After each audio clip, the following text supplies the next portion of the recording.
एक समय की बात है, किसी गांव में मोहन नाम का एक लड़का रहता था। मोहन की शादी सुहानी नाम की एक बहुत ही सुंदर लड़की से हुई थी। मोहन सुहानी से बहुत प्यार करता था, लेकिन सुहानी बहुत घमंडी और नकचरी थी। वो मोहन से नहीं बल्कि अपनी सुंदरता से प्यार करती थी। एक दिन मोहन काम से थका हारा अपने घर आया तो उसने सुहानी से कहा, सुहानी, क्या खाना तैयार है? मुझे खाना दे दो, सुहानी, बहुत भूख लगी है। खाना तो तैयार है, पर आप देख नहीं रहे। मैंने अभी अपने हाथों में मेहंदी लगाई है, आप खुद ले लीजिए। मोहन ने अपनी बीवी की बात सुनकर खुद ही खाना निकाल कर खा लिया और वहां से चला गया। उसके बाद जब वो अगले दिन घर आया तो उसकी पत्नी ने उससे बोला, सुनिए जी, मुझे आप कल मेले लेकर जाना। मुझे कई सारे गहने, कपड़े और सुंदर सुंदर सैंडल खरीदनी है। सुहानी, मेरे पास इतने पैसे नहीं हैं जो मैं तुम्हें ये सब खरीदारी करवाऊं। जो थोड़े बहुत पैसे हैं उनसे मुझे खेती के लिए बीज खरीदने हैं। ऐसा मोहन ने कहा। तभी सुहानी ने गुस्से में कहा, आपके पास दुनिया को बांटने के लिए पैसे हैं, पर मेरे लिए आपके पास पैसे नहीं हैं। हे भगवान, मेरी शादी ऐसे कंजूस आदमी से क्यों हो गई? मोहन पूरी रात अपनी पत्नी के तानों से इतना दुखी हो गया कि उसे नींद ही नहीं आई और वो पूरी रात सोचता रहा, आखिर मेरी पत्नी को मुझसे प्यार क्यों नहीं है? वो हमेशा अपने बारे में क्यों सोचती है? जब सुबह हुई तो वो अपने काम के लिए निकल गया। रास्ते में उसे एक बड़ा पत्थर मिला।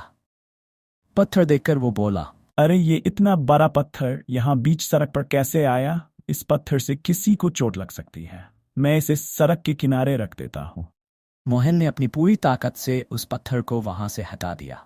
मोहर जब पत्थर हटा रहा था तो उसे एक चुड़ैल देख रही थी। वो मोहन के पास गई। कौन हो तुम? चुड़ैल मोहन को बताती है, मैं पुराने बरगद की चुड़ैल हूँ।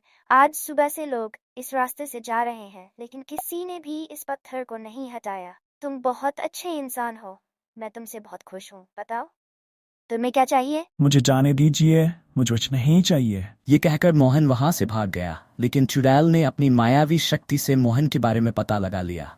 चुड़ैल मन ही मन सोचती है, इतने अच्छे इंसान की इतनी घमंडी पत्नी, मुझे इस इंसान के लिए कुछ करना चाहिए। इसके बाद चुड़ैल मोहन के घर गई। उसने मोहन की पत्नी सुहानी पर जादू किया। चुड़ैल तभी मंत्र पढ़ती है, चल जाए मेरी छड़ी का जादू, बन जाए सुहानी चिड़िया बेकाबू। चुड़ैल के ऐसा कहते ही सुहानी एक चिड़िया बन गई और उस चुड़ैल ने सुहानी का रूप धारण कर लिया। उसके बाद चुड़ैल ने सुहानी से कहा, तेरा पति इतना अच्छा है और तू उसके साथ इतना बुरा व्यवहार करती है। अब मैं तुझे सबक सिखाऊंगी। तुमने मुझे चिड़िया क्यों बनाया? मुझे पहले जैसा बना दो, नहीं तो मैं अपने पति को सारी सच्चाई बता दूंगी। सुहानी कहती है, हा हा हा। तेरी बातें सिर्फ मैं ही समझ सकती हूँ और कोई नहीं। इतने में मोहन घर आ गया।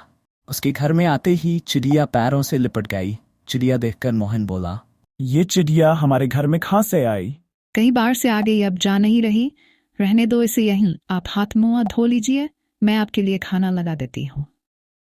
वो पत्नी जो मोहन को कभी पानी को भी नहीं पूछती, वो मोहन को खाना देने की बात कर रही थी, वो भी इतने प्यार से। मोहन हैरान होकर बोला, क्या कहा तुमने? तुम मुझे खाना दोगी? तुम्हारी तबीयत तो ठीक है। मुझे पता है मैंने आपके साथ बहुत बुरा बर्ताव किया है, लेकिन वो मेरी नासमझी थी। मुझे माफ कर दीजिए। मोहन सुहानी की बातें सुनकर बहुत हैरान हो गया और उस दिन के बाद से सुहानी मोहन का बहुत ख्याल रखने लगी। मोहन अपनी पत्नी में ये बदलाव देखकर बहुत हैरान भी था और खुश भी। उनके घर में रह रही चिड़िया ये सब देखकर बहुत चिढ़ती थी, लेकिन चुड़ैल के जादू के सामने वो बेबस हो जाती थी। एक दिन मोहन सुहानी से बोला, सुहानी, चलो आज हम कहीं बाहर घूमने चलते हैं।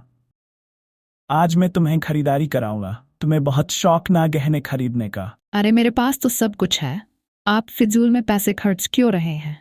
मोहन हैरानी से कहता है, तुम इतना कैसे बदल गई? मुझे कभी कभी विश्वास नहीं होता कि तुम वही सुहानी हो जिसे अपनी सुंदरता पर इतना घमंड था और जो बात बात पर मुझसे लड़ा करती थी। मोहन के बार बार कहने पर सुहानी बाजार जाने के लिए तैयार हो गई, लेकिन सुहानी जैसे ही तैयार होने के लिए अपने आप को शीशे में देख रही थी, उसी समय मोहन वहां आ गया और उसने अपनी पत्नी को शीशे में चुड़ैल के रूप में देख लिया। ये सब देखकर वो दंग रह गया और डरकर बोला, तुम सुहानी नहीं हो, तुम तो वही चुड़ैल हो जो उस दिन मुझे रास्ते का पत्थर हटाते हुए मिली थी। तुमने मेरी बीवी के साथ क्या किया? कहाँ है वो? मोहन की बात सुनकर चुड़ैल अपने असली रूप में आकर कहने लगी। मैं तुम्हें धोखा नहीं देना चाहती थी, लेकिन तुम बहुत अच्छे इंसान हो और तुम्हारी पत्नी तुम्हारे साथ बहुत बुरा बर्ताव करती थी, जो देखकर मुझे अच्छा नहीं लगा। इसी कारण मैंने ये कदम उठाया और तुम्हारी पत्नी के साथ मैंने कुछ नहीं किया। ये जो चिड़िया घर में रह रही है, यही तुम्हारी पत्नी है। चुड़ैल ने मोहन को सारी सच्चाई बताने के बाद सुहानी को दोबारा इंसान बना दिया। उसके बाद चुड़ैल बोली, मोहन, अगर मैं चाहती तो तुम्हारी पत्नी को मार भी सकती थी, लेकिन मैंने ऐसा नहीं किया, क्योंकि मैं तुम्हारी पत्नी को बस ये दिखाना चाहती थी कि अपने पति के साथ कैसे व्यवहार किया जाता है। आप ठीक बोल रही हो चुड़ैल जी। मैंने अपने सुंदरता के घमंड में इतनी अंधी हो गई कि मैंने अपने पति को कभी कुछ नहीं समझा। आज के बाद मैं ऐसे कुछ नहीं करूंगी। आप दोनों मुझे माफ कर दीजिए। और चुड़ैल जी, मेरी आपसे एक विनती है कि आप अब हमारे साथ हमारे घर में रहिए। नहीं, ये मेरी जगह नहीं है। मुझे अब अपने घर जंगल में जाना होगा, और तुम दोनों को कभी भी मेरी जरूरत हो तो मुझे याद कर लेना।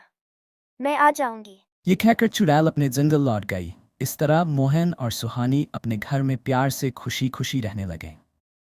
इस कहानी से हमें ये शिक्षा मिलती है कि हमें हमेशा अपने रिश्तों की कदर करनी चाहिए। अगर हम रिश्तों को अहमियत नहीं देंगे तो हम अपनों से कब अलग हो जाएंगे, पता ही नहीं चलेगा।